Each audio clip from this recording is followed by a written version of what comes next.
Gold, trusted gold buyers. మీరు తాకట్టు పెట్టిన బంగారాన్ని విడిపించి ఈ రోజు ఉన్న మార్కెట్ ధరకు కొనబడను.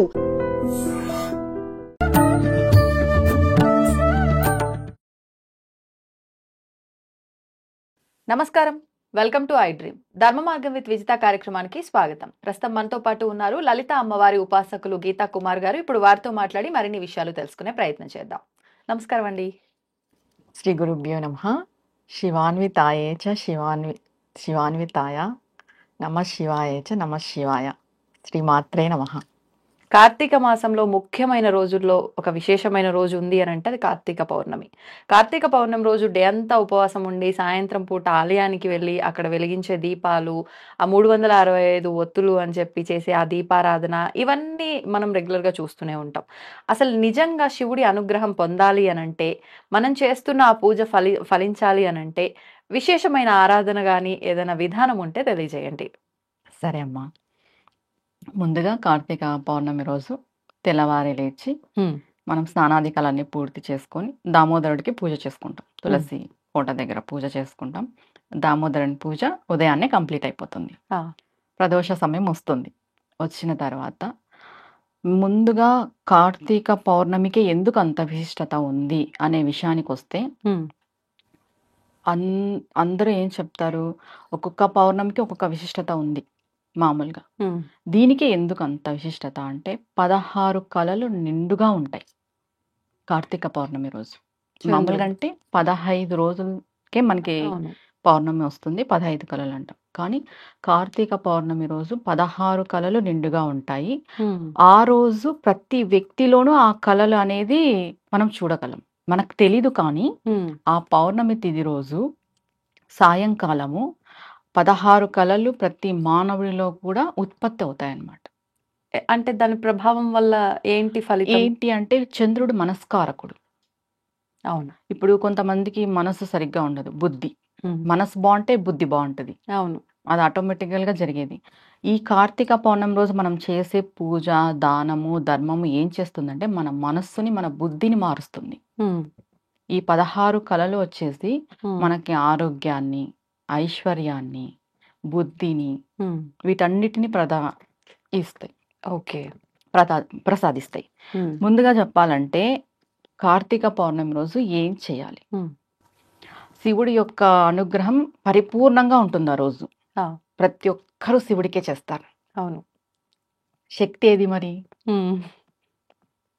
శివశక్తులు ఉంటేనే కదా పరిపూర్ణ అనుగ్రహం మనం పొందేది. అవునా కాదా? అవును. మనం ఇప్పుడు ఏం చేస్తామంటే శక్తిని తీసుకొస్తాం. ఎలాగో శివానుగ్రహం ఉంటుంది ఆ రోజు. 16 కళలతో కూడిన చంద్రుడిలో ఎవరు ఉంటారు? లలితా పరాభట్టారిక దేవి ఉంటుంది. ఓకే. మనం ఏం చేస్తామంటే శివాలయంలో దీపాలు, మీరు ఎన్ని దీపాలు అంటే అన్ని దీపాలు, 365 ఒత్తులు కానీ, 1,00,000 ఒత్తులు, 1,00,000 ఒత్తులు ఇలా అంతా వెలిగించుకొని వచ్చిన తర్వాత, ఇంటికి వచ్చిన తర్వాత టెరెస్ పైన, మిద్ది పైన మీకు చంద్రుడు కనిపించేలాగా, ఓకే, చంద్రుడి కిరణాలు పడేలాగా వెళ్ళి ఒక పాత్ర, పెద్ద పాత్ర తీసుకొని పాలు, క్షీరం, పాలు వేసి చంద్రుడు కనిపించేలాగా పాలల్లో అలా కుదిరితే అలా, లేదు మేమంతా చేసుకోలేము, చిన్న పాత్రలు, ఆ కిరణాలు పడినా చాలు. Okay okay. చంద్రుని యొక్క కిరణాలు పడినా చాలు. పైన అది పెట్టేసి రావాలి. అలా వదిలేయాలి. ఎవరో ఒకరు ఉండాలి. అంటే పిల్లిలు అలా వచ్చినా ఇబ్బంది అవుతుంది కదా. దానిపైన ఒకవేళ దుమ్ము అలా పడేది ఉంటే ఏదైనా జ్యువెలరీ టైప్ పెట్టేసేయచ్చు. చంద్రుడు కనిపించేలాగా ఉండాలి, లేదా కిరణాలన్నా పడేలాగా ఉండాలి. అయితే పెద్దది లేదా చిన్నది. ఓకే. ఇది పెట్టేసి వచ్చి ఇంట్లో పూజా మందిరంలో బిల్వంతో లలిత సహస్రనామం చేయాలి అమ్మవారికి. బిల్వపత్రితో. బిల్వపత్రి శివుడికి చాలా ఇష్టం. అవును. మనం ఏం చేస్తున్నాం, లలిత సహస్రనామాలు బిల్వంతో చేస్తున్నాం. అంతా చేసేసిన తర్వాత 11:45, 12 గంటలకి నైట్ ఆ టైం వరకు మేల్కోగలుగుతాము అంటే పర్వాలేదు, లేదు ముందే చేసుకుంటామంటే ముందే కూడా చేసుకోవచ్చు, లేదు మేము మేల్కుంటాము అన్నా మేల్కొని చేసుకోవచ్చు. లలిత సహస్రనామం పారాయణం అంతా అయిపోయిన తర్వాత పోయి చంద్ర దర్శనం పాలల్లో చేయాలి. లేదు అంటే ఎదురుగా కిరణాలు పడతాయి ఆ పాలని మనం స్వీకరించాలి. కంప్లీట్గా అమ్మవారి యొక్క అనుగ్రహం మనకు కలుగుతుంది. ఓకే. ఓన్లీ పచ్చి పాలు అంతే, అందులో ఇంకేం కలపొద్దు.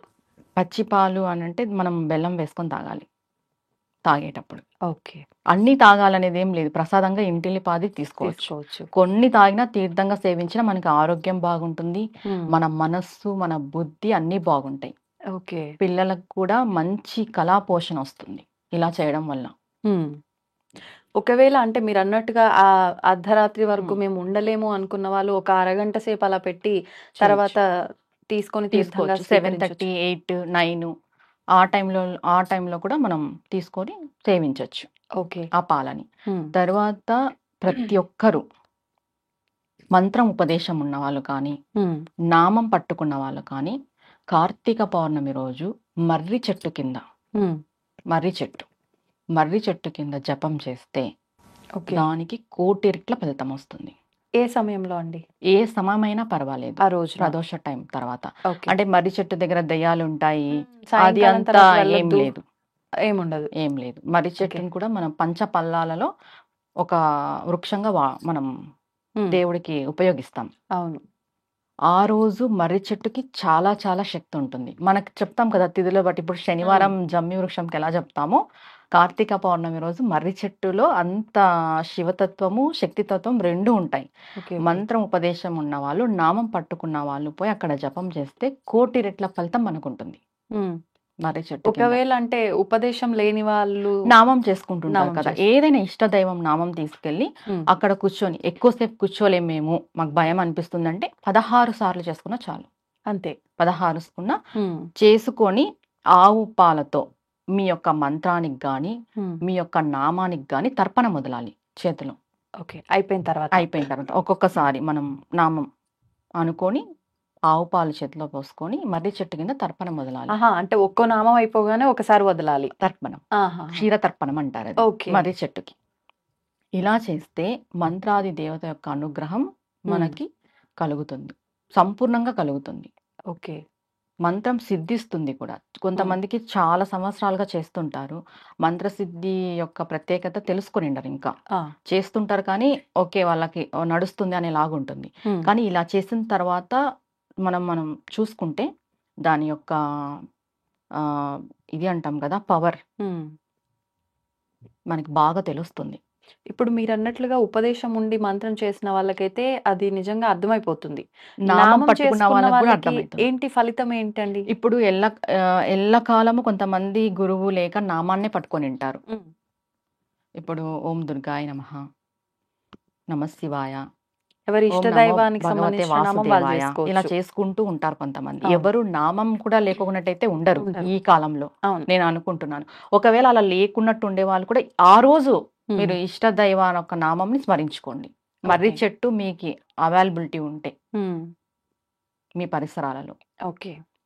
తర్వాత కార్తీక పౌర్ణమి రోజు పాలతో చేసిన పాయసాన్ని, అన్నం పాయసం భగవంతునికి నివేదన చేయాలి ఇంట్లో. ఓన్లీ పాలతో చేసిండేది. ఓకే. ఇంకా పాలు, బెల్లము, రైస్ వేసి చేస్తాం కదా, అన్నం పాయసం అంటాం, అది పరమాన్నం. భగవంతుడికి పరమాన్నం. లలితా ఓకే. పారాయణం చేసుకోవాలి బిల్వపత్రితో. ఇంట్లో బిల్వపత్రితో లలితా పారాయణము, మర్రి చెట్టు దగ్గర మాత్రం పాలతో తర్పణ మొదలాలి, మంత్రం అనుష్ఠానం చేసుకోవాలి, జపం చేసుకోవాలి. ఓకే. తర్వాత కార్తీక పౌర్ణమి రోజు చంద్రదర్శనం క్షీరంలో చేసుకోవాలి, క్షీర దర్శనంగా భావించాలి. అలా లేకపోతే చంద్రుని యొక్క కిరణాలు మన పాలల్లో పడేలాగా పెట్టుకోవాలి. ఓకే. ఓకే. నిజంగా చాలా కొత్త విధానం, వినటానికి కూడా బాగుంది. ఆచరిస్తే ఎలా ఉంటుందో చూడాలి. ఆచరిస్తే మరి ఇంకా బాగుంటుంది. మీరు ఎప్పుడైనా ట్రై చేశారా ఇదంతా? మేము ప్రతి పౌర్ణమికి లలితా పారాయణం ఇలానే చేసుకుంటాము. అవునా? ఉమ్. పాలల్లో చంద్రుని చూడటము పాలల్లో ఇదంతా చంద్రుడిని కూడా. చూడటము. ఇంకా పౌర్ణమి పూజ అని సపరేట్ గా కొన్ని పూజా విధానాలు ఉన్నాయి. అవి ఆ, ఏంటండి? అవి మరి చెప్పుకుందాం. ఓకే. అవి సరే. చాలా ప్రాసెస్ ఉంటుంది. పౌర్ణమి పూజ అనేసి శ్రీచక్రానికి పౌర్ణమి పూజ అని ఉంటుంది, శివుడికి సపరేట్ గా పౌర్ణమి పూజ అని ఉంటుంది, ఆహా. విష్ణువుకి సపరేట్ గా ఉంటుంది, అంబికాకి సపరేట్ గా ఉంటుంది, దేవికి లలితా పరభటారిక అంటే దేవి అది కూడా. ఉపదేశం ఉన్న వాళ్ళు అలా ఏం లేదు, చేసుకోవాలా? ఎవరైనా చేసుకోవచ్చు. ఎవరైనా చేసుకోవచ్చు. పౌర్ణమి పూజ, వ్రతము, నోములు అనేటివి ఎవరైనా చేసుకోవచ్చు అండి. ఒక మంత్రం ఉపదేశం ఉన్న వాళ్ళు మాత్రమే, వాళ్ళకి అనుష్ఠానం పూజ సపరేట్ గా ఉంటుంది, వాళ్ళు అనుష్ఠానం పూజ చేసుకుంటారు ఓకే. అంతే. ధన్యవాదాలండి. శ్రీమాత్రే నమః అమ్మ. శ్రీమాత. చాలా మంది ఎన్నెన్నో సమస్యలతో ఇబ్బందులు పడుతూనే ఉంటారు. ఎక్కువగా ఆర్థికపరమైన సమస్యలు ఈ ఫైనాన్షియల్ మ్యాటర్స్ లో అంటే సరిపోను సంపాదన ఉన్నప్పటికీ దాన్ని బ్యాలెన్స్ చేయలేక ఇబ్బంది పడే వాళ్ళు ఉంటారు. లేదు అని అంటే నిజంగానే వాళ్ళకు సరిపోయేంత ధనం రాక ఇబ్బంది పడే వాళ్ళు ఉంటారు. ఏ రకంగా చూసినా కూడా ప్రతి ఒక్క ఇంట్లో కూడా ఖచ్చితంగా ఆర్థికపరమైన ఇబ్బందులు అయితే ఉంటూనే ఉంటాయి. మరి వాటి నుంచి ఇంకా మేము బయట పడతామా లేదా ఇంకింతేనా మా జీవితము అని ఆలోచిస్తూ ఎంతో డీప్గా వెళ్ళిపోతూ ఉంటారు చాలా మంది. అటువంటి వారికి ఏదైనా ఉపశమనం కలిగించే విధానం ఉంటే వివరించండి.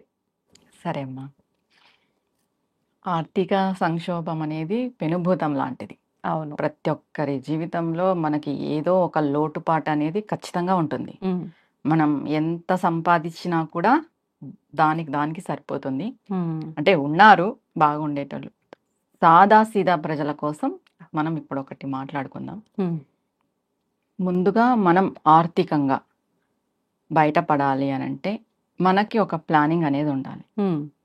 మెయిన్ మనం ఏం చేస్తున్నాం, మనకి రాబడి ఎంత ఉంది, పోతున్నది ఎంత పోతుంది, ఆ ప్లానింగ్ అనేది ఖచ్చితంగా వేసుకోవాలి ప్రతి ఒక్కరు. చాలా పొదుపులో ఉన్న వాళ్ళు కూడా కొంతమంది సఫర్ అవుతుంటారు. అన్ని ప్లానింగ్స్ వేసుకొని ముందుకెళ్తున్నా కూడా ఆర్థికంగా చాలా ఇబ్బంది పడుతుంటారు. అలాంటి వాళ్ళు ఏం ఫీల్ అవుతారంటే, అంటే మేము ఎన్ని పూజలు చేస్తున్నా, మేము ఎంత కష్టపడుతున్నా, ఎందుకు మాకు ఇలానే ఉంది, ఈ ఆలోచన వచ్చేస్తుంది కదా ప్రతి ఒక్క భగవంతుడి మీద ఒక్కొక్కసారి కోపం కూడా వస్తుంది. అవును.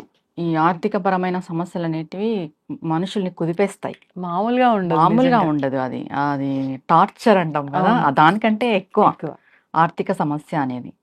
ఇప్పుడు మనకి ఆర్థికంగా అంటే చాలా స్తోత్రాలు ఉన్నాయి. కనకదార స్తోత్రం, అమ్మవారి యొక్క అష్టకము, అష్టోత్తరాలు, ఇలా చాలా ఉన్నాయి. ఓకే. కానీ నేను ఒక పూజ ప్రాసెస్ చెప్తాను. ఖచ్చితంగా ఇది అందరూ ఆచరిస్తే వాళ్ళ జీవితాలలో మెరుగైన రిజల్ట్ చూస్తారు. ఖచ్చితంగా. ఏంటంటే అది మెయిన్గా మనము ఎంత పూజాపరంగా ఉన్నా, ఎంత సాధన చేసినా కర్మ అనేది ఒకటి ఉంటుంది. ఎప్పుడైతే కర్మ అనేది మనకి ఉంటుందో మనం ఆర్థికంగా ఎదగలేం. ప్రారబ్ధ కర్మ అనేది అడ్డుపడుతుంది. ఓకే. దీనికి ఎగ్జాంపుల్ తీసుకోవాలంటే విద్యారణ్య స్వామి వారు అని ఉన్నారు కదా, అమ్మవారి ఉపాసకులు. ఆయన చెయ్యని పూజ లేదు, ఆయన చెయ్యని తంత్రం లేదు, ఆయన చెయ్యని విధానమే లేదు ఉపాసనా పరంగా. అమ్మవారు ప్రత్యక్షమైనప్పుడు ఆయన అడిగాడు, నాకెందుకు ఇంత ఆర్థిక సంక్షోభంలో నేనున్నాను, నేను ఏం పొరపాటు చేశాను, నేను ఏం తప్పు చేశాను సాధన విధంగా అంటే ఆ అమ్మవారు ఆయనకు చెప్తుంది, నీకు ప్రారబ్ధ కర్మ అనేది ఉంది. ఆ కర్మ తొలగిపోతేనే ఆ ధనం అనేది, ఐశ్వర్యం అనేది మనకు వస్తుంది. అంటే అన్ని సాధనలు అన్ని చేసినా ఆయన కర్మ తొలగిపోలేదు. ఇప్పుడు లక్ష్మీ అమ్మవారు మనకి ధనాన్ని ఇయ్యాలి అని అంటే పైన అమ్మవారి యొక్క ఆజ్ఞ రావాలి. లలితా పరాభట్టారిక యొక్క ఆజ్ఞ అనేది రావాలి. ఆజ్ఞ వస్తే అమ్మవారు ఇచ్చేస్తుంది. ఓకే. ఆ ఆజ్ఞ రావాలి అంటే మన కర్మ తొలగిపోవాలి. కర్మకారకుడు ఎవరు? శనీశ్వర భగవానుడు. ఓకే. శని భగవానుడు. ఎప్పుడైతే మనం కర్మను తొలగించుకుంటామో ఆటోమేటిక్ గా మనకి లక్ష్మి, ఐశ్వర్యం, ధనం అనేది వచ్చేస్తుంది. ఐశ్వర్య ప్రదాత శివుడు అని అంటూ ఉంటారు కదా. అవును, అంటే కర్మ అడ్డుపడుతుంది కదా. ఓకే. ఐశ్వర్య ప్రదాత శివుడు, అమ్మవారే. మనకి కర్మ, బ్యాడ్ కర్మ ఉండేటప్పుడు మనం ఏం పొందలేం. ఓకే. మంచి రిజల్ట్ అనేది ఉండదు. అంటే కొన్నిసార్లు దగ్గర దాకా వచ్చింది, పోయింది, ఇట్లాంటివి అంటే పుట్టుకతో ప్రతి ఒక్కరికి భగవంతుడు ఒక ఖజానా అనేది పెట్టింటాడు. మనకి ఇది మన లైఫ్ లాంగ్ ఈ ఖజానా అనేది రాసి పెట్టింటాడు. ఆ ఖజానాని మనం చేరుకోవడానికి ఈ సాధన అనేది మనకు ఉపయోగపడుతుంది. ఓకే. కొంతమందికి పూర్వజన్మ సుకృతం, మంచి కర్మ వల్ల ఆటోమేటిక్గా వచ్చేస్తుంది ధనం అనేది జీవితంలోకి. కొంతమందికి పూర్వజన్మ కర్మ ఫలం వల్ల వాళ్ళకి రాసి ఉన్నా కూడా అందదు. ఓకే. మరి అంటే ఎలా ఇప్పుడు ఈ కర్మని మనము తొలగించుకొని ముందుకు వెళ్ళాలి అంటే ఏం చేస్తే తొలగిపోతుంది అంటే శనివారం రోజు జమ్మి వృక్షం ఉంది కదా, శని కారకుడు. శనికి జమ్మి వృక్షం మనం తీసుకుంటాం. ఓకే. ఓకే. జమ్మి వృక్షం ముందు మనం కూర్చొని ముగ్గు 8 దీపాలు పెట్టుకునేలాగా ముగ్గు వేసుకోవాలి. చతురస్రం ముగ్గులోనే దీపాలు పెట్టాలి. అష్టచతురస్రం వేసుకొని చెట్టుని ఉమ్, జమ్మి వృక్షాన్ని మనం మధ్యలో పెట్టుకొని పసుపు కుంకుమ పంచోపచార పూలు గంధము ఉమ్. అన్ని అలంకరణ చేసుకొని జమ్మి వృక్షానికి లలిత సహస్రనామం పారాయణం చేయాలి. అక్కడే ఎలా కూర్చొని. అక్కడే కూర్చొని ఎలా చేయాలి అంటే మనం స్టార్ట్ చేస్తాం కదా, ఉమ్, శుద్ధ జలం తీసుకోవాలి, గంగాజలం తీసేసుకొని ఒక స్పూన్ ఉద్దరిని ఉమ్, పంచపాత్ర అన్ని పెట్టుకుంటాం మనం. ఉమ్. పెట్టుకున్న తర్వాత లలితా పారాయణం ఒక్కొక్క శ్లోకానికి మనం చేతిలో వాటర్ వేసుకొని ఓకే. చెట్టు మొదల్లో వదలాలి. లేదు డైరెక్ట్గా స్పూన్తో అయినా వదలొచ్చు, ఉహు, స్పూన్తో అయినా వేయొచ్చు, లేదంటే చేతిలో వేసుకునైనా వదలొచ్చు. ఓకే. ఇప్పుడు ఎలా అంటే శ్రీమాత శ్రీ మహారాజ్ని శ్రీమ సింహాసనేశ్వరి చిదగ్నికుండ సంభూత దేవ కార్య సముద్యత అని చెప్పేసి వాటర్ వేసుకొని జమ్మి చెట్టు మొదల్లో వదలాలి. ఇలా అంతా అయిపోయిన తర్వాత టెంకాయ కొట్టేసేసి మహామంగళారతి ఇచ్చేసి, ఉమ్, స్వామి మాకున్న కర్మను తొలగించు, ప్రారంధ కర్మని. శనివారం రోజు జమ్మి చెట్టులో చాలా ప్రత్యేకమైన పవర్ ఉంటుంది. శమీశ్వరుడు అంటారు జమ్మి చెట్టు. జమ్మి చెట్టుని. ఆహా. శనీశ్వరుడు కాదు, శమీశ్వరుడు. శమీశ్వరుడు. ఆహా. శమీశ్వరుడు అంటే శనీశ్వరుడే ఇలా పిలుస్తారా లేదంటే లేదు, ఇక్కడ వేరే? ఈశ్వరుడు ఉంటాడు ఆ రోజు. ఆహాహా. శనివారం రోజు ఉమ్, జమ్మి చెట్టులో ఈశ్వర తత్వం ఎక్కువ ఉంటుంది. ఓకే. శమి వృక్షము ఈశ్వరుడు, శమీశ్వరుడు. మామూలుగా అంటే విజయదశమి రోజు అమ్మవారి యొక్క శక్తి ఎక్కువ ఉంటుంది. అవును, అవును. ప్రతి శనివారం రోజు ఉహు. జమ్మి వృక్షంలో శివుడి యొక్క తత్వం ఎక్కువ ఉంటుంది. కానీ శనివారం విష్ణుమూర్తి అంటారు కదా. జమ్మి వృక్షం శనికారకుడు, ఆ, శనికి కర్మను తొలగిస్తారు. ఉమ్, ఈ కర్మను తొలగించి ఐశ్వర్యం ఇవ్వాలి అంటే ఈశ్వరుడు. ఈశ్వరుడు. ఓకే. ఈ జమ్మి వృక్షంలో ఈశ్వరుడు ఉంటాడు. ఉమ్, జమ్మి వృక్షం వచ్చేసి సంకేతం శనీశ్వరుడికి. శనీశ్వరుడు. మనం లలితా పారాయణం చేసి ఆ ఈశ్వరు యొక్క తత్వంలోకి అమ్మవారి యొక్క శక్తిని వదులుతున్నాం ఉహుహుహు. ఓకే. గంగతో, జలంతో. ఓకే. ఇక్కడ ఏమైపోతుంది, లలితా సహస్రనామక పారాయణం శక్తి ఉమ్, ఆ చెట్టులో ఉన్న ఈశ్వరుని యొక్క తత్వము మనకు శని నుండి వచ్చే కర్మను తొలగిస్తుంది. ఓకే. ఇది ప్రతి శనివారం ఆచరించుకోవాలి. ఒకవేళ అంటే జమ్మిది చిన్న కొమ్మ ఏమైనా తెచ్చుకొని మనం తెచ్చుకొని ఇంట్లో పెట్టి అట్లా చేసుకోవచ్చు. పెట్టుకోవచ్చు, ఇంట్లో పెట్టుకోవచ్చు. ఇంట్లో మ్మ్. పెట్టుకోకూడదు అదంతా ఏం లేదు. దేవతా ఓకే. వృక్షాలు ఏవైనా సరే ఇంట్లో పెట్టుకోవచ్చు. ఎందుకంటే ప్రతి ఒక్కరికి ఇంట్లో ఏలినాటి శని అని, అర్ధాష్టమ శని అని ఇలా నడుస్తూనే ఉంటుంది. ఏదో ఒక శని అవును, శని నడుస్తుంది. period శని నడుస్తుంది. వక్రంగా ఉన్నాడు, ఉచ్చ స్థితిలో ఉన్నాడు, నీచ స్థితిలో ఉన్నాడు, ఇలా చెప్తూనే ఉంటారు. అవును. ప్రతి ఒక్కరూ చేసుకోవచ్చు ఇది. మనం ఏం చేస్తున్నాము అంటే శనివారం రోజు జమ్మి చెట్టులో ఉన్న శివుడి యొక్క శక్తికి అమ్మవారి యొక్క శక్తిని కలుపుతున్నాము. అక్కడ శివశక్తి ఐక్యమైపోతుంది. ఆ శక్తి వల్ల మనకి కర్మ తొలుగుతుంది. ఏ సమయంలో చేయాలన్నారు ఇదంతా కూడా? ఆ ఇది రోజున? ప్రదోష టైంలో చేసుకోవచ్చు, సాయంకాల సమయంలో. ఓకే. ప్రదోష టైంలో. ఇప్పుడు ఆ ప్రమిదలు 8 దీపాలు అన్నారు. నెయ్యి అంటే వచ్చి- శని అంటే నువ్వుల నూనె కదా, నువ్వుల నూనెనా? నెయ్యి వేసి పెట్టాలి. నెయ్యి మనం వేసి. లలితా పారాయణం చేస్తున్నాం కాబట్టి నెయ్యి వేసి పెట్టాలి. ఓకే. నెయ్యి దీపాలు. ప్రమిదల మనం- లేదంటే పిండితో చేసిన లేదు, ప్రమిదలే. ప్రమిదలే. ప్రమిదలే, పిండి దీపాలు ఏం కాదు, ప్రమిదలే. నైవేద్యంగా పండు ఫలం ఏదైనా పెట్టుకోవచ్చు, మన ఇష్టం. మన ఇష్టం. అది ఓకే. మన శక్తి కొలది. ఒకవేళ మాకు చదవడం రాదు, చదివినా మేము తప్పులుగా చదువుతామేమో అనుకున్న వాళ్ళు అక్కడే కూర్చొని విన్నా సరిపోతుందంటారా? లేదు ఖచ్చితంగా చదవాల్సిందే? శ్రీమాత్రే నమః అని 1008 టైమ్స్, 1008 సార్లు ఓకే. లలిత సహస్రనామం ప్లే చేసుకుంటూ శ్రీమాత్రే నమః అనే మంత్రాన్ని 1008 సార్లు చేస్తూ వాటర్ వదులుకోవాలి. ఓకే. అంతే ఇప్పుడు ఫలితం మామూలుగా ఉంటుందంటారా? అంటే ఉమ్. లలిత సహస్రనామం చేస్తూనే చెయ్యాలి. ఉమ్. ఇంకా మనకి చదివేకి రాని వాళ్ళు కూడా ఉంటారు కదా, అవును, వాళ్ళ అవును. గురించి కూడా మనం ఆలోచన చేసి ఉమ్. ఇది దానికి రీప్లేస్. ఓకే. ఇంకా అమ్మవారి నామమే కాబట్టి అమ్మవారి చేసిన నామమే అంతటి కాబట్టి అంటే ఫలితం. 1008 సార్లు శ్రీమాత్రే నమః అనుకుంటే ఒక్కసారి పారాయణం చేసిన ఫలితం వస్తుంది కాబట్టి ఉమ్, ఉమ్. అలా. ఓకే. ఓకే. ఇంకా అంటే ఇంకా ఏదైనా ఆచరించాల్సిన విధానం ఉందా? ఇంతవరకే ఇంతవరకే సరిపోతుందా? సరిపోతుంది. ప్రదోష కాలంలో ప్రదోష 8 కాలం. దీపాలు వెలిగించి వెలిగించి లలితా జమ్మి సహస్రనామ చెట్టుకి పారాయణం. పారాయణం చేసుకోవాలి. ఓకే. పుష్పము, గంధము, పంచోపచార జమ్మి పంచోపచార చెట్టుకు పూజ. చేసుకొని శక్తి కొలది నైవేద్యం పెట్టుకొని ఉమ్. హారతి తీసుకోవడమే. ఆ రోజు అంటే పొద్దున్న నుంచి కూడా మళ్ళీ ఏమన్నా నియమాలు పాటించడం, ఉపవాసంలో ఉండటం అలాంటివి చేయాలి? ఉపవాసం అనేది ఆరోగ్య రీత్యా చెప్తాను నేను. ఓకే. ఉండదలుచుకుంటే ఉండొచ్చు, మ్మ్. లేదా లేదు. మ్మ్. బ్రహ్మచర్యం అయితే పాటించాలి. ఆ రోజు పూజ చేసుకున్న రోజు కూడా బ్రహ్మచర్యం పాటిస్తే చాలా మంచిది. ముందు రోజు ఆ రోజు. ఉమ్. ఓకే. ఈ నియమాలు సరిపోతాయి. ఈ నియమాలు సరిపోతాయి. ఖచ్చితంగా ఆర్థికంగా మనం మెరుగుపడతాం. ఇలా ఎన్ని శనివారాలు చేయాల్సి ఉంటుంది? ఎన్ని శనివారాలని కాదు, మన కర్మ ఎప్పుడు తొలుగుతుందో మనకు తెలియదు. ఎన్ని శనివారాలైనా చేసుకోవచ్చు. ఇన్ని అనేది లిమిట్ లేదు. ఇప్పుడు మనకి చాలా ప్రారంధ కర్మ హింసిస్తుంటుంది.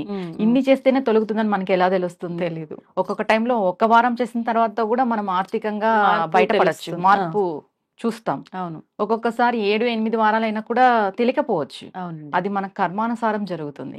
పూజ అనేది ఇంత అని లిమిట్ లేదండి. చేసుకుంటూ పోతే మనం మంచి రిజల్ట్ చూస్తాం. అంటే మనం పెద్దగా నియమాలు పాటించేది కూడా ఏమీ లేదు కాబట్టి పోయిందే ఉంది. ప్రతి శనివారం అట్లా ప్రదోష టైంలో చేసుకుంటే సరిపోతుంది. సంతోషం అండి. నిజంగా ఆర్థిక సమస్యలతో ఇబ్బంది పడుతున్న ప్రతి ఒక్కరికి ఒక మంచి ఊరటే అనుకోవచ్చు ఈ విధానం అంతా కూడా. ధన్యవాదాలండి. నమస్తే. And for more videos, Please subscribe to iDream. Please subscribe to iDream. Please subscribe iDream. And please subscribe to iDream. For more videos, subscribe to iDream. please like, share and subscribe to the channel. Congratulations, iDream. Subscribe to iDream. Subscribe to iDream. So subscribe to iDream Media. iDream ki iDream team andarki huge congratulations. Please subscribe iDream Media. Please subscribe to iDream. Subscribe iDream. Please subscribe to iDream. iDream అంటే నా కళల channel subscribe చేసుకున్న నోరు తిరుగుతలేదు. మీరైతే గంట గుర్తు కొట్టండి. For more such videos, please subscribe to iDream. Subscribe to iDream. Please subscribe to iDream. Please subscribe iDream Media. Please do subscribe to iDream. Please subscribe to iDream Media. For best entertainment and information, please subscribe iDream. And don't forget to subscribe to iDream.